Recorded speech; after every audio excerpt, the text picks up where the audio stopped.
Dieu est mort et nous l'avons tué, se lamentait Nietzsche. S'il n'y a pas de Dieu, nous sommes libres de tuer, piller et agresser, nous disent les prosélytes du christianisme et de l'islam.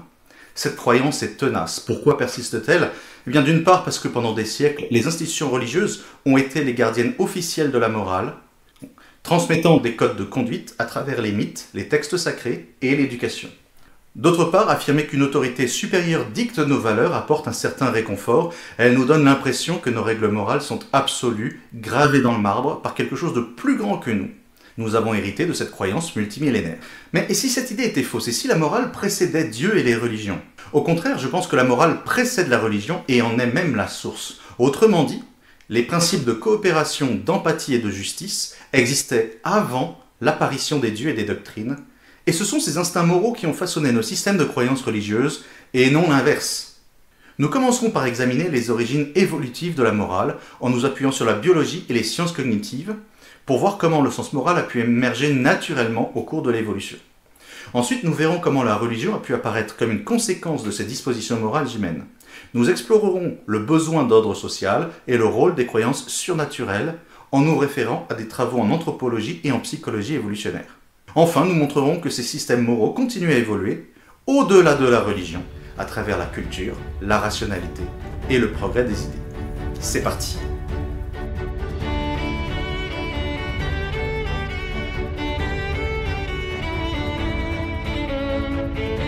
Pour comprendre pourquoi la morale précède la religion, nous devons d'abord nous demander d'où vient notre sens du bien et du mal.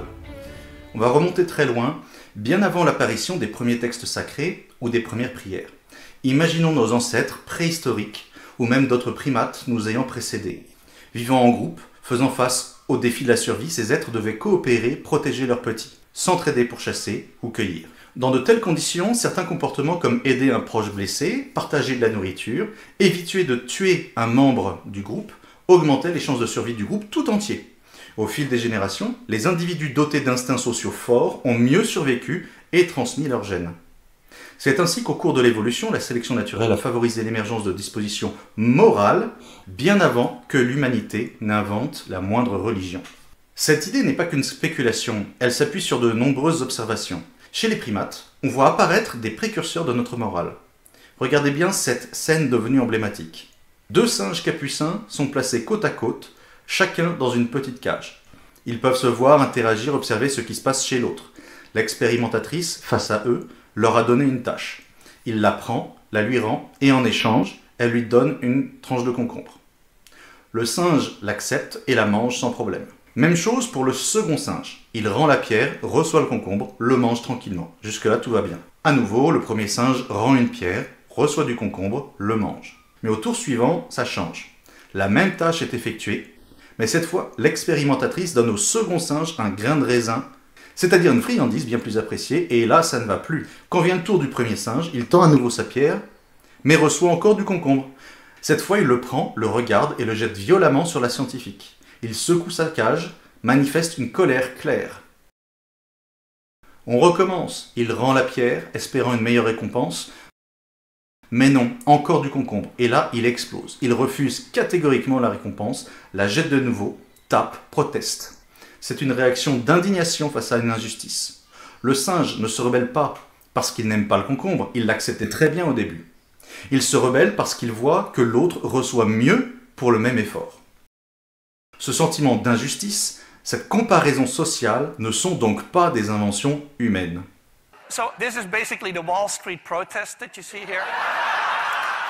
Ce parallèle entre le comportement d'un singe capucin et celui des humains face à l'injustice économique n'est pas qu'une métaphore. Il repose sur des bases neurologiques bien réelles. L'étude complète, publiée en 2003 dans la revue Nature par Sarah Brosnan et Franz de Waal, a montré que les capucins ont la notion d'équité. Ils réagissent négativement à une récompense inégale, un comportement qu'on pensait autrefois propre aux humains.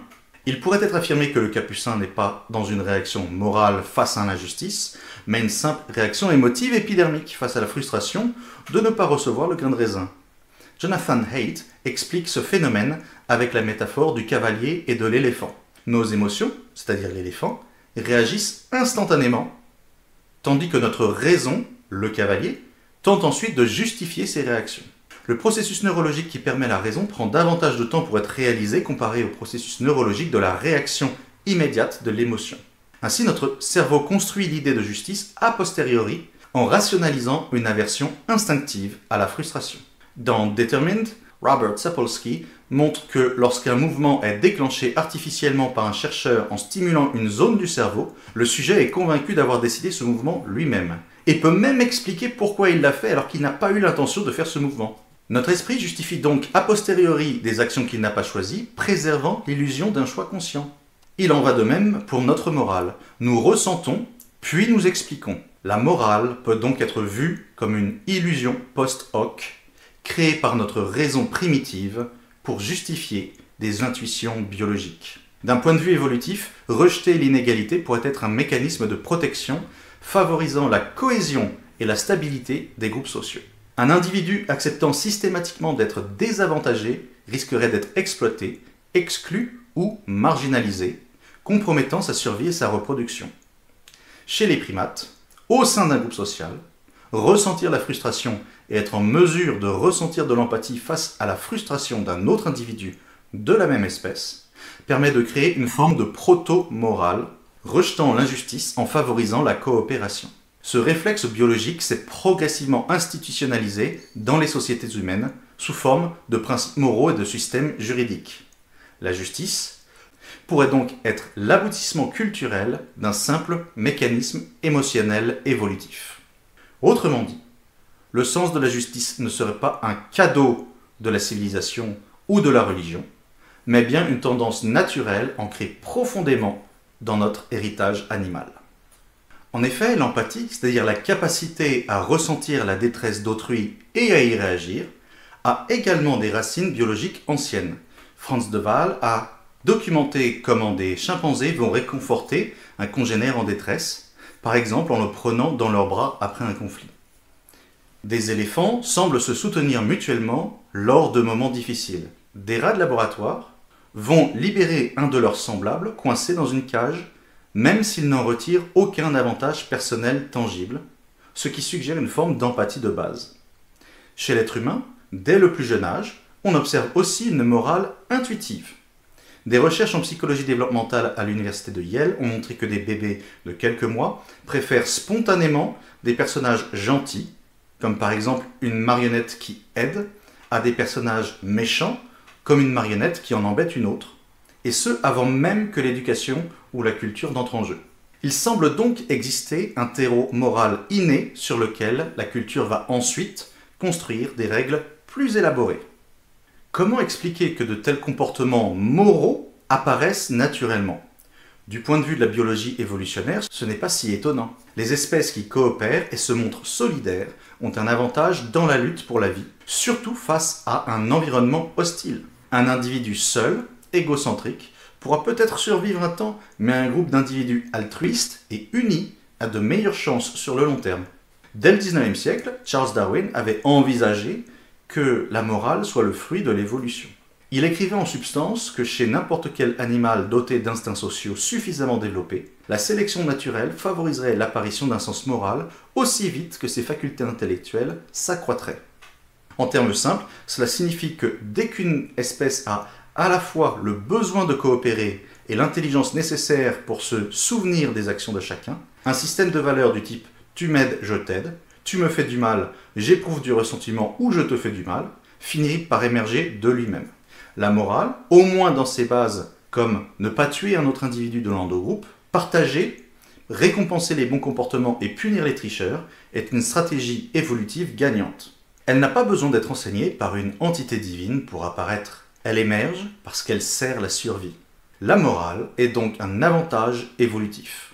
Nous ne sommes pas une page blanche à la naissance. Aujourd'hui, les neurosciences confirment cette vision. La neurophilosophe Patricia Churchland souligne que notre cerveau est câblé pour la sociabilité et la bienveillance envers autrui. Des mécanismes neuronaux et hormonaux encouragent nos comportements moraux. Un exemple souvent cité est celui de l'oxytocine, parfois surnommée l'hormone de l'amour ou du lien social. Elle est libérée lorsque nous créons des liens d'attachement et elle favorise la confiance et la coopération. Bien sûr, la biologie de la morale est complexe et ne se résume pas à une seule molécule, Mais il est clair que nos émotions morales, comme la compassion, la culpabilité ou l'indignation face à l'injustice, même lorsque elle est subie par d'autres, correspondent à des processus concrets dans notre cerveau mis en place par des centaines de millions d'années d'évolution. Des IRM cérébrales montrent que faire une bonne action active nos circuits de la récompense. Aider quelqu'un donne la sensation de réchauffer le cœur, car notre cerveau en retire du plaisir. Les animaux avec un fonctionnement neurologique encourageant l'entraide, pour assurer la survie du groupe, ont un avantage en termes de sélection naturelle. Ainsi, la morale apparaît comme un phénomène naturel. Nos instincts sociaux, forgés par l'évolution, constituent le terreau de nos valeurs. L'éthologue Robert Sapolsky, spécialiste du comportement des primates et du cerveau humain, résume cela en expliquant que l'être humain est simultanément l'une des espèces les plus égoïstes, mais aussi l'une des plus altruistes qui soit. Nous avons des pulsions de compétition, certes, mais aussi de puissants instincts de coopération. Nous l'avons vu dans la vidéo sur le triomphe du christianisme, le conflit et la compétition sont source de consolidation d'avantages en termes de survie, permettant de raffiner les gènes et les idées pour les rendre plus adaptés. La morale est l'expression raffinée de ces instincts de coopération. C'est la codification de ce qu'il faut faire pour bien vivre ensemble. Une codification que nos ancêtres préhistoriques pratiquaient déjà spontanément, sans avoir besoin, pour cela, de formuler des commandements divins. Ainsi, ce que nous appelons la morale est un produit de l'évolution. Elle trouve ses racines dans notre biologie et notre vie en société, bien avant l'apparition de la religion. Nos ancêtres possédaient un certain sens du bien commun et des règles à respecter au sein du groupe, avant même l'apparition du concept d'un dieu ou du surnaturel. Ce que nous appelons la morale s'explique par des bases biologiques et est très largement impacté par l'histoire des sociétés et des civilisations. Nous trouvons en effet les racines de nos conceptions morales au sein de nos vies en société bien avant l'apparition des religions, de sorte que la morale précède la religion. Nos ancêtres possédaient un certain sens du bien commun et des règles à respecter au sein du groupe avant même l'apparition d'un concept du divin.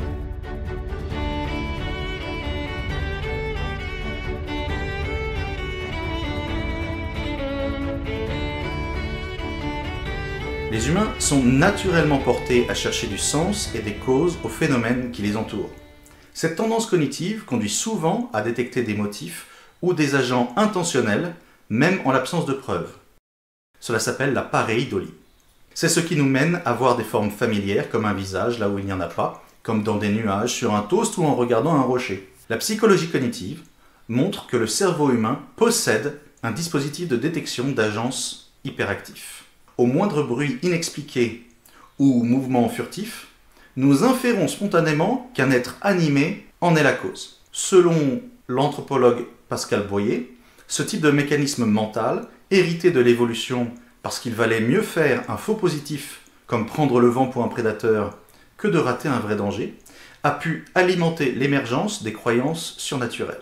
En effet, nous interprétons volontiers un événement mystérieux comme le signe d'une volonté cachée, posant ainsi la base de Dieu, d'esprit ou d'autres agents invisibles pour expliquer l'inexplicable.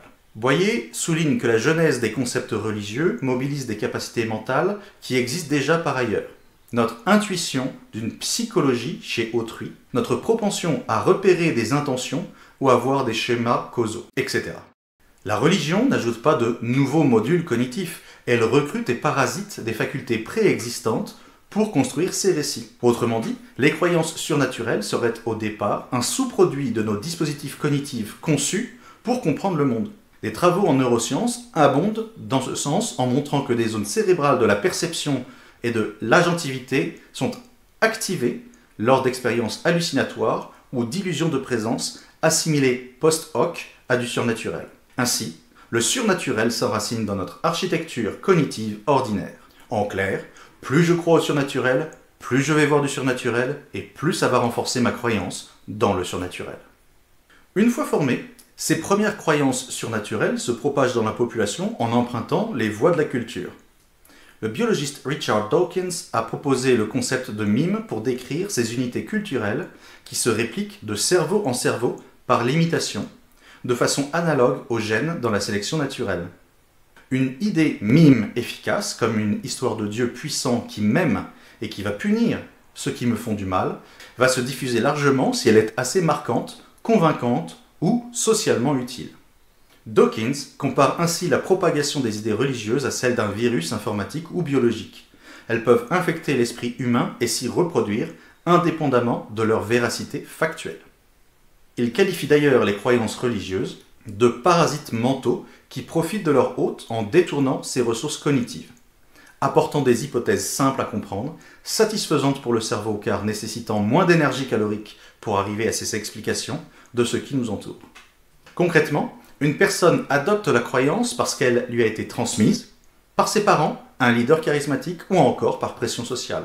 Ces idées se répandent par transmission culturelle bien plus que par démonstration empirique. Dawkins parle à ce sujet d'épidémiologie des croyances. Cette approche mimétique rejoint les observations de Pascal Boyer sur le contenu des croyances. Certaines notions surnaturelles, même si contre-intuitives, tant qu'elles ne sont ni trop banales ni trop farfelues, marquent les esprits et sont mieux retenues, donc mieux transmises. Au fil des générations, un processus de sélection naturelle des idées s'opère. Les croyances les plus aptes à se diffuser, comme celles qui capturent l'attention, qui rassurent ou qui fédèrent, tendent à perdurer et à se multiplier, tandis que d'autres s'éteignent. L'évolution culturelle des religions peut être ainsi vue comme un tri mimétique où survivent les croyances répondant le mieux aux attentes psychologiques humaines. Si ces croyances surnaturelles se maintiennent, ce n'est pas seulement parce qu'elles satisfont notre intellect, c'est aussi parce qu'elles se relèvent profondément utiles sur le plan social. Partager des dieux, des mythes et des rituels donne aux individus un langage commun et un sentiment d'appartenance qui fortifie la cohésion du groupe. Dès le début du XXe siècle, Émile Durkheim décrivait la religion comme le ciment de la société, forgeant l'unité morale du clan. Des études plus récentes en anthropologie et en biologie évolutive confirment que des croyances partagées peuvent accroître la coopération et la confiance entre membres d'une même communauté. Joseph Heinrich, notamment, soutient que la culture humaine a favorisé l'essor de religions prosociales parce qu'elle renforçait la solidarité et la coordination de l'endogroupe, donnant à celui-ci un avantage dans la compétition face aux autres. Des rituels coûteux comme le jeûne, des sacrifices ou des pèlerinages servent de preuve publique d'engagement sincère. Seuls ceux qui croient vraiment accepteront de payer ce prix, ce qui soude davantage la communauté autour de valeurs communes. La puissance émotionnelle des cérémonies partagées, des chants et des danses sacrées synchronisées crée un lien affectif fort entre les participants, augmentant leur altruisme réciproque. Des travaux en psychologie évolutionnaire, culturelle, montrent que, sur des millénaires, les sociétés dotées de telles croyances unificatrices et de normes religieuses de coopération ont pu surpasser démographiquement et militairement celles qui en étaient dépourvues, entraînant la diffusion de ces systèmes croyants avantageux. En somme, les religions ont prospéré aussi parce qu'elles faisaient prospérer les groupes humains qui les adoptaient. En fournissant une identité commune et une motivation à s'entraider, elles ont fonctionné comme un levier de cohésion sociale. La dimension moralisatrice de la religion serait apparue à un stade ultérieur de l'évolution culturelle, une fois que les bases de la morale étaient déjà en place dans la société. Les humains possédaient probablement des intuitions morales, comme par exemple sur l'équité, l'empathie et la réciprocité, bien avant d'invoquer des dieux pour les justifier. Pascal Boyer note que la morale religieuse ne fait que réutiliser nos intuitions morales innées. Autrement dit, la religion n'a pas inventé la notion de bien et de mal, elle s'est greffée sur des dispositions éthiques déjà présentes chez l'homme.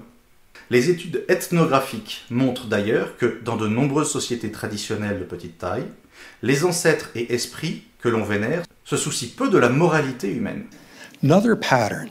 When you look at humans living in small hunter-gatherer bands, the religions they invent involve almost all the time involve gods who could care less what humans are doing. Ils exigent des rituels et des offrandes pour être apaisés, mais restent indifférents à la façon dont les gens se comportent entre eux. Le contrôle social des mœurs y est assuré par la pression du groupe, la réputation et les châtiments terrestres, bien plus que par la crainte d'une punition divine. Ce n'est qu'avec l'augmentation de la taille des communautés et la complexification des hiérarchies sociales qu'on voit émerger des dieux moralisateurs, omniscients et justiciers. It's not until humans are living in sufficiently high density that you're interacting with strangers, that you interact anonymously, then humans start inventing what are called moralizing gods. Des recherches comparatives à l'échelle historique appuient cette chronologie. Elle serait donc la conséquence et non la cause de l'organisation des grandes civilisations. Avant l'ère des grands dieux éthiques, l'ordre social reposait déjà sur des normes de coopération largement acceptées par la majorité, consolidées par des rituels collectifs standardisés. L'institution religieuse aurait ensuite entériné et amplifié ces règles morales préexistantes en leur conférant une validation surnaturelle. Par exemple, un commandement divin comme « tu ne tueras point » ou « tu ne commettras pas de meurtre » vient sacraliser un interdit que le groupe observait déjà. En ce sens, la religion joue un rôle de gardien de la morale venu ratifier un socle éthique formé antérieurement au sein des communautés humaines. Elles permettent de définir une identité de l'endogroupe et de déterminer comment se comporter avec l'exogroupe. Cet aspect est particulièrement visible dans les textes sacrés, où la morale prescrite varie selon l'appartenance au groupe ou son exclusion.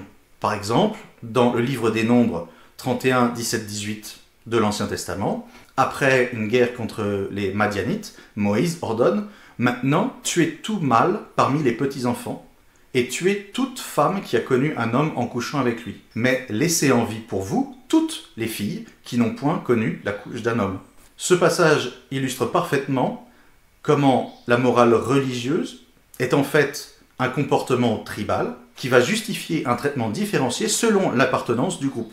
Les Madianites, considérés comme une menace, sont exterminés, tandis que les jeunes filles vierges, encore assimilables à l'endogroupe, sont épargnées pour que leur corps bénéficie à long terme à la tribu.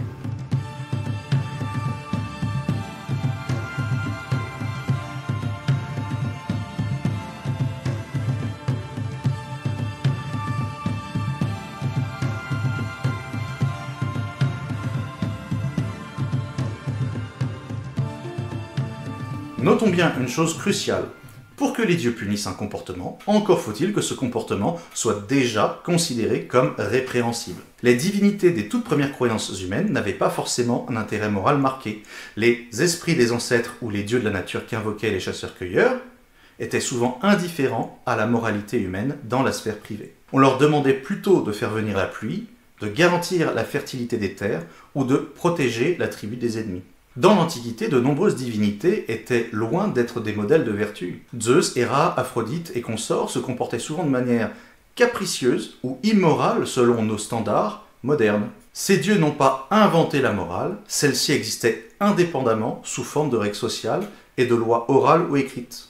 Le code d'Hammurabi en Mésopotamie par exemple édictait des lois civiles et pénales sans faire de chacun un commandement divin universel. En revanche, c'est de ce code que beaucoup des lois mésopotamiennes vont être récupérées et mises dans l'Ancien Testament et ensuite, a posteriori, justifiées comme étant divines.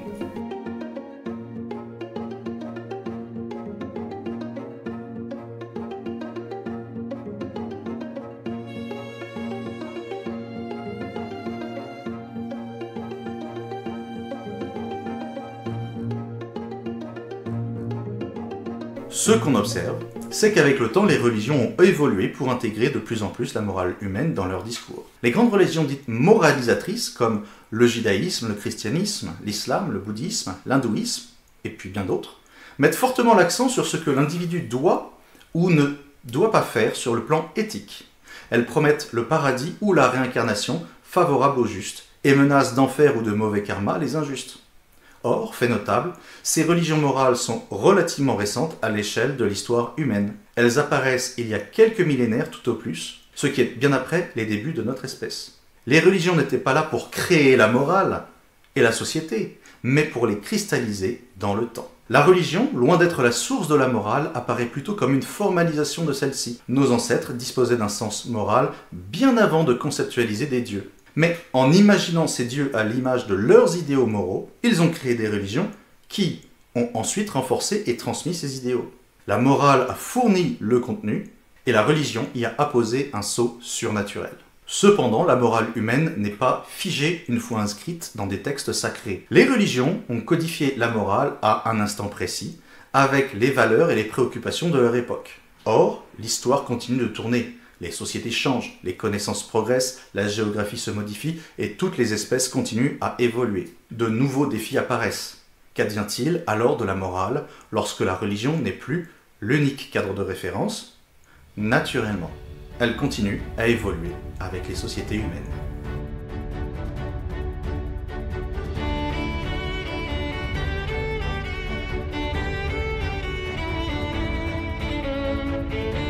Au fil des siècles, l'humanité a vu naître et décliner de nombreuses religions au fur et à mesure que la morale a continué d'évoluer. Si la morale était figée par la religion, on s'attendrait à ce qu'elle reste inchangée tant que les dogmes restent les mêmes. Au contraire, on observe que les religions doivent s'adapter ou disparaître pour être remplacées par d'autres systèmes qui correspondent aux nouvelles valeurs de l'époque. Cela suggère que d'autres forces, comme la raison, l'expérience, les discussions philosophiques, les besoins sociaux nouveaux, façonnent et transforment nos normes éthiques. À mesure que la connaissance humaine s'est accrue et que les sociétés sont devenues plus interconnectées, la morale a tendance à s'étendre et se rationaliser, souvent au-delà de ce que prescrivaient les religions traditionnelles. Prenons l'esclavage. Pendant des millénaires, la plupart des grandes civilisations, y compris celles fondées sur des textes religieux, ont toléré voire légitimé l'esclavage. La Bible, le Coran et la Torah le justifient et l'encadrent, reflétant les pratiques de l'époque. De nos jours, nous considérons l'esclavage comme une atrocité morale évidente.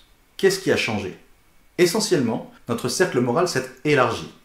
Mais cet élargissement ne s'est pas fait par miracle. Il reflète des transformations profondes dans nos sociétés qui ont modifié non seulement nos idées, mais aussi notre biologie. On sait aujourd'hui que notre cerveau est plastique. Il se reconfigure selon ce que nous vivons.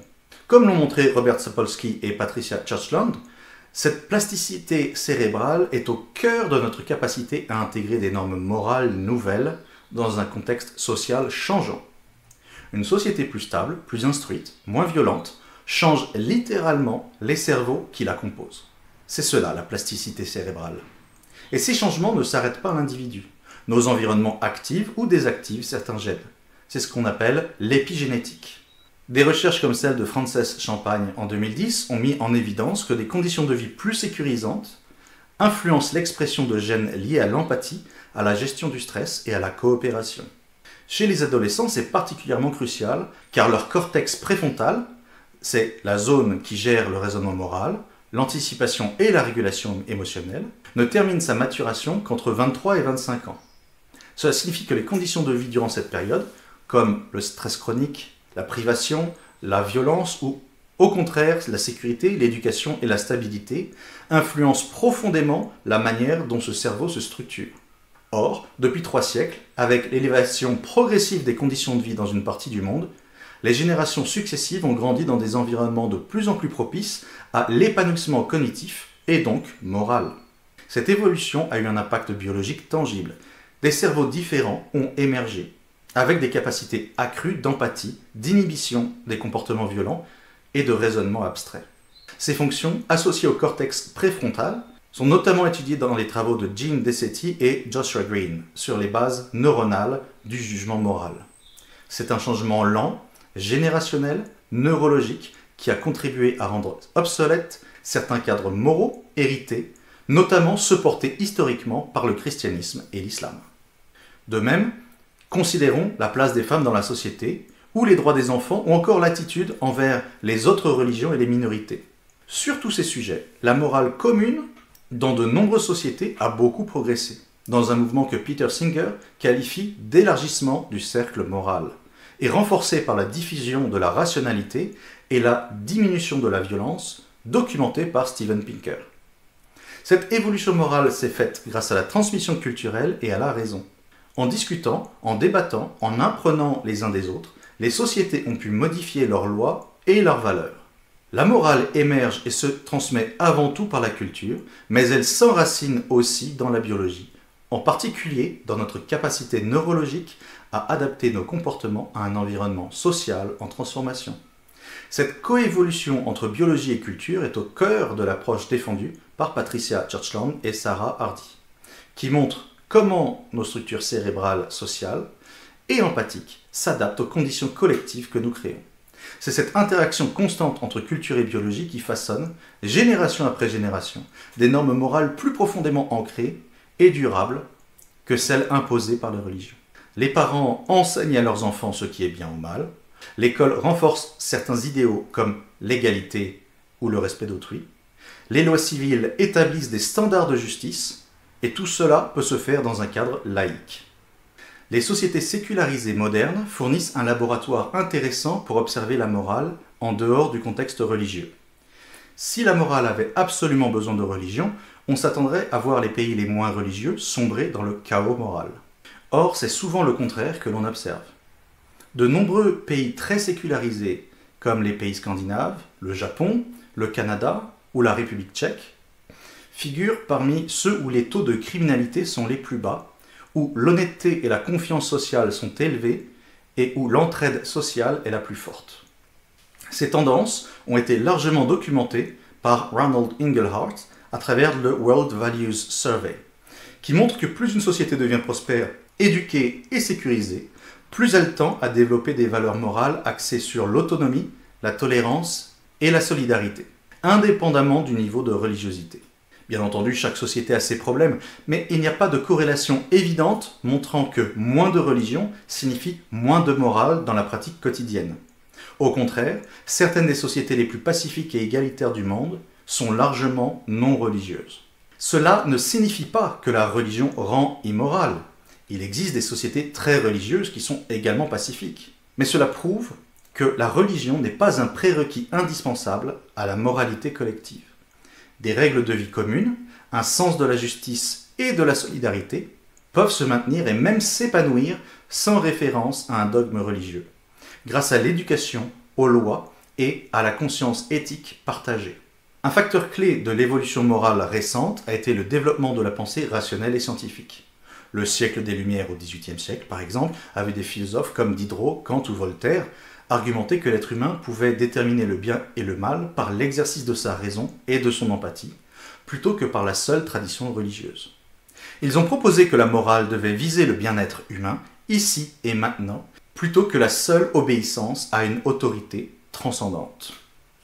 Depuis lors, la morale laïque ou sécularisée a pris de l'ampleur. Steven Pinker a documenté ce qu'il appelle la baisse de la violence et le triomphe des Lumières. Pinker montre que les derniers siècles ont vu une diminution drastique des violences comme les meurtres, les tortures, les guerres à grande échelle et une augmentation des valeurs de tolérance et de bienveillance. Il attribue en partie ce progrès à la diffusion de l'éducation, de la raison critique, de la science et d'une morale humaniste qui valorise l'individu. En comprenant mieux le monde et nos semblables, nous avons développé une éthique plus raffinée. La science a notamment permis de démontrer l'unité de l'espèce humaine. Nous n'acceptons plus la justification du racisme. Nous sommes en mesure de prendre en compte les conséquences à long terme de nos actions sur l'ensemble de l'humanité, comme sur l'environnement et la santé. Désormais, nous informons notre conscience morale avec des faits concrets, scientifiques, empiriques. Des penseurs éthiques modernes comme Peter Singer ont également joué un rôle en poussant la réflexion morale au-delà des schémas traditionnels. Ils nous invitent à étendre le cercle de notre considération morale, non seulement à tous les humains, quelle que soit leur nationalité ou leur origine, mais aussi aux animaux sentients. Ces arguments en faveur des droits des animaux ou de l'altruisme efficace ne s'appuient sur aucune religion. Ils s'appuient sur la logique éthique et la compassion universelle. Beaucoup de gens, religieux ou non d'ailleurs, y adhèrent parce qu'ils trouvent ces idées moralement convaincantes. Cela montre que la morale humaine continue de progresser en dehors du cadre religieux, en se basant sur la raison et l'éthique élargie. Il y a quelques siècles, il aurait été très difficile d'imaginer que l'on débattrait de l'éthique de notre comportement envers les animaux d'élevage ou de notre responsabilité vis-à-vis des générations futures face au climat. Ces préoccupations morales actuelles dépassent largement ce que prévoyaient les anciens textes sacrés. Il a fallu les faire émerger par notre propre réflexion. À ce jour, l'immense majorité des religions modernes continuent de rejeter cette morale universelle basée sur le rationalisme critique. Yuval Noah Harari, historien et auteur de Sapiens, souligne que nous vivons aujourd'hui dans ce qu'il appelle des religions, ou plutôt des philosophies humanistes, comme le libéralisme et l'humanisme, qui sont devenus pour beaucoup des guides moraux, là où la religion traditionnelle basée sur le surnaturel a reculé. Ces philosophies modernes placent l'être humain, sa liberté et son bien-être au centre des préoccupations. Elles sont le produit de l'histoire des idées, de débats philosophiques et de tâtonnements politiques, bref, d'une évolution culturelle mimétique de la morale. Harari affirme aussi que ces systèmes de pensée restent des fictions ou construction humaine comme les religions, mais que l'important est de voir que nous, humains, avons pris en main notre destinée morale plutôt que de la rendre dépendante du surnaturel. Nous avons progressivement compris que c'est à nous de définir les règles du jeu de la vie en société en fonction de principes comme la liberté, l'égalité, la compassion, et non en obéissant aveuglément à des traditions figées. Cette responsabilisation est à la fois un défi et une opportunité. C'est un défi car cela signifie qu'on ne peut plus simplement s'en remettre à un dogme immuable, rassurant mais rigide, ce qui en crée une opportunité car cela permet d'ajuster sans cesse notre compréhension de la morale aux réalités et aux connaissances nouvelles afin de tendre vers plus de justice. On voit ainsi que la morale a continué d'évoluer depuis 2000 ans, mais surtout, la diminution de la religiosité ne mène pas à une diminution de la moralité d'une société, bien au contraire. Elle évolue via la transmission culturelle, la raison et la science et l'expérience historique, nous permettant d'apprendre de nos erreurs passées pour affiner nos valeurs. Loin d'entraîner une décadence morale, la sécularisation de la société s'est accompagnée dans de nombreux cas d'un approfondissement de l'éthique, l'abolition de pratiques passées, la reconnaissance de droits ou encore un sens accru de la responsabilité individuelle et collective.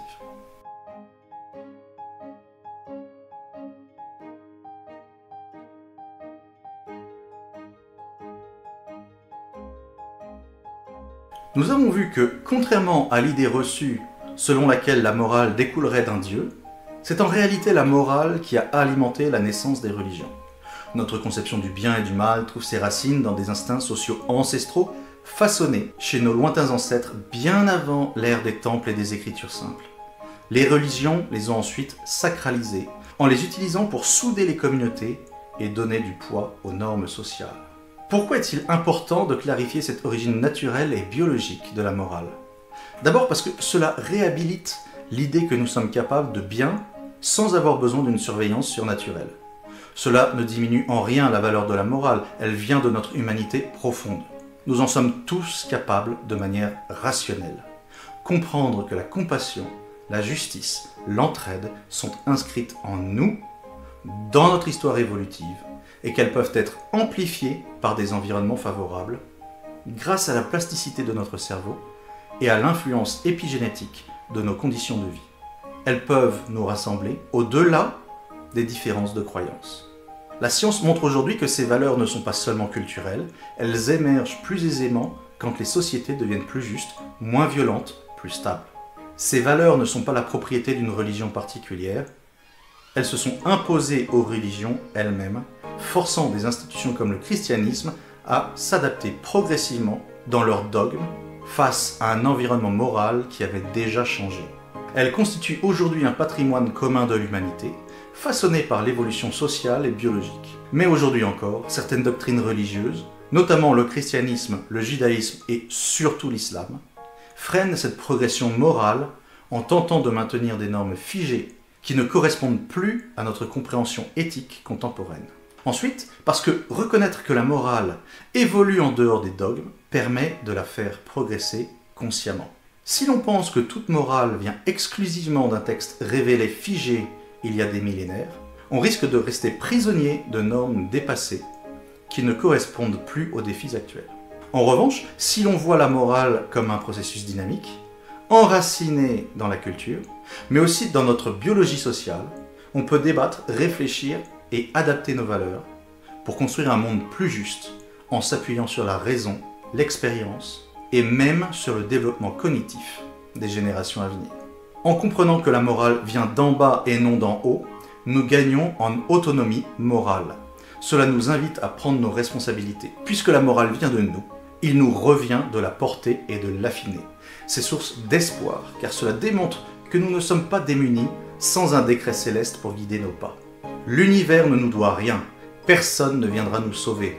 Mais nous portons en nous ce dont nous avons besoin pour nous entraider, non seulement dans notre sensibilité morale, mais aussi dans la structure même de notre cerveau, façonné par des siècles de transformations sociales et biologiques.